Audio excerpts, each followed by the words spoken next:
வணக்கம். வாங்க.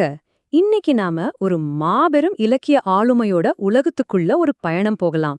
தமிழ் குழந்தை இலக்கியம்னு சொன்னாலே பலருக்கும் ஞாபகம் வர்ற பெயர் பூவண்ணன். அவரோட வாழ்க்கை, அவரோட பங்களிப்பு பத்தி தான் நாம இப்ப தெரிஞ்சுக்க போறோம். பாருங்க, அவருக்கு ஒரு முக்கியமான பட்டம் இருக்கு. தமிழ் குழந்தை இலக்கியத்தின் தந்தை.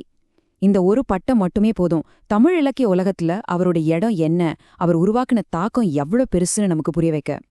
ஆனா இங்க ஒரு சுவாரஸ்யமான கேள்வி வருது இல்லையா?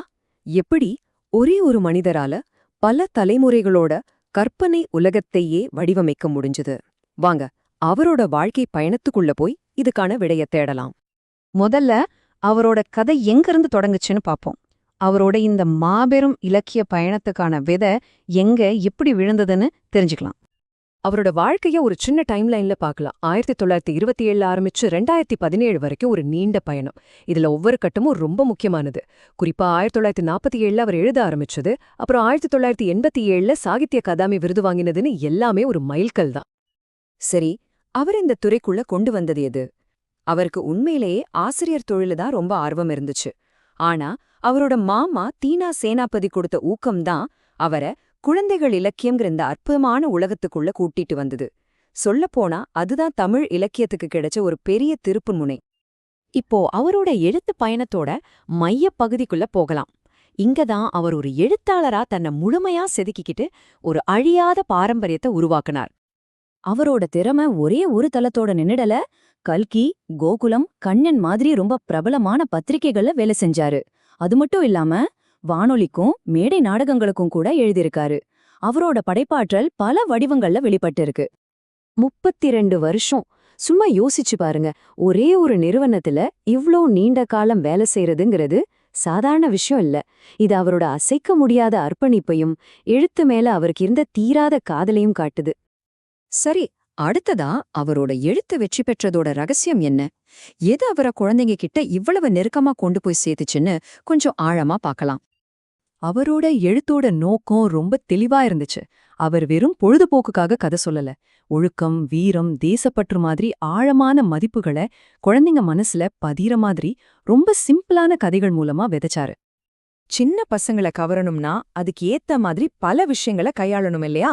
அவர் அதை சரியா செஞ்சாரு. பாடல்கள், நீதிக்கதைகள், நாடகங்கள், வரலாற்று சம்பவங்கள், ஏன் அறிவியல் கட்டுரைகள் கூட எல்லாத்தையும் குழந்தைங்களுக்கு புரியுற மாதிரி எளிய நடையில கொடுத்தாரு. இவ்ளோ பெரிய பங்களிப்பு கண்டிப்பா அங்கீகரிக்கப்படணும் இல்லையா? அவரு வாங்கின விருதுகளையும் அவருக்கு கிடைச்ச அங்கீகாரங்களையும் பத்தி இப்போ நாம பார்க்கலாம். 250 இது வெறும் ஒரு நம்பர் இல்ல. இது அவரோட பல வருஷ உழைப்போட, அவரோட படைப்பாற்றலோட அடையாளம். யோசிச்சு பாருங்க, இத்தனை புத்தகங்கள் மூலமா அவர் எத்தனை குழந்தைங்களோட உலகத்தை அழகா மாத்திருப்பாருன்னு. இத்தனை படைப்புகளுக்கு நடுவுல ஒரு படைப்பு மட்டும் அவருக்கு இந்தியாவோட மிக உயரிய விருதை வாங்கி தந்துச்சு. ஆமாங்க, அதுதான் சாகித்ய அகாதமி விருது. 1987 அவரோட பல்லாங்குழியில் பாட்டு அப்படிங்கிற நாடக நூலுக்காக இந்த பெரிய கௌரவம் அவருக்கு கிடைச்சது. இது அவரோட இலக்கிய பயணத்தோட மணிமகுடம்னே சொல்லலாம். மத்திய அரசு மட்டும் இல்ல, நம்ம தமிழ்நாடு அரசும் அவரை சிறந்த குழந்தை எழுத்தாளர் விருது கொடுத்து கௌரவிச்சது. அப்ப பாருங்க, தேசிய அளவிலயும் சரி, மாநில அளவிலயும் சரி அவர் அங்கீகரிக்கப்பட்டிருக்காரு. இது ரொம்ப முக்கியமான ஒரு விஷயம். நாம இப்போ இந்த விளக்கத்தோட இறுதி பகுதிக்கு வந்துட்டோம். அவரோட மரபு, அதாவது அவரோட லெகசி எப்படி இன்னைக்கும் நிலைச்சு நிக்குதுன்னு பார்க்கலாம். 40 வருஷம், ஒரு தலைமுறையே மாறிடுற காலகட்டம் இது. அவ்வளவோ நீண்ட காலம் அவர் தமிழ் குழந்தை இலக்கியத்துறைக்கு ஒரு கலங்கரை விளக்கமா இருந்திருக்காரு. ஒரு புது பாதையை உருவாக்கி பல எழுத்தாளர்களுக்கு வழிகாட்டியிருக்காரு. இந்த ஒரு மேற்கோள் அவரோட வாழ்க்கை தத்துவத்தோட மொத்த சாராம்சத்தையும் சொல்லுது. குழந்தைங்களோட மன வளர்ச்சிக்கே நல்ல இலக்கியம் எவ்வளவு முக்கியம்னு அவர் எவ்வளவு ஆழமா நம்பியிருக்காரு பாருங்க. அதுக்காகத்தான் தன்னோட வாழ்க்கை முழுசையும் அர்ப்பணிச்சாரு.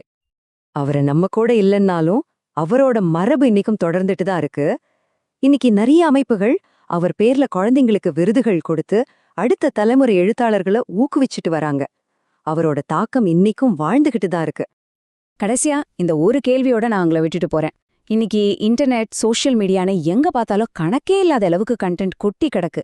இந்த மாதிரி ஒரு சூழல்ல பூவண்ணா நமக்கு கத்துக் கொடுத்த மாதிரி ஒரு சிம்பிளான ஆனா அர்த்தமுள்ள கதையோட மதிப்பு என்னவா இருக்கும்? கொஞ்சம் சிந்திச்சு பாருங்க.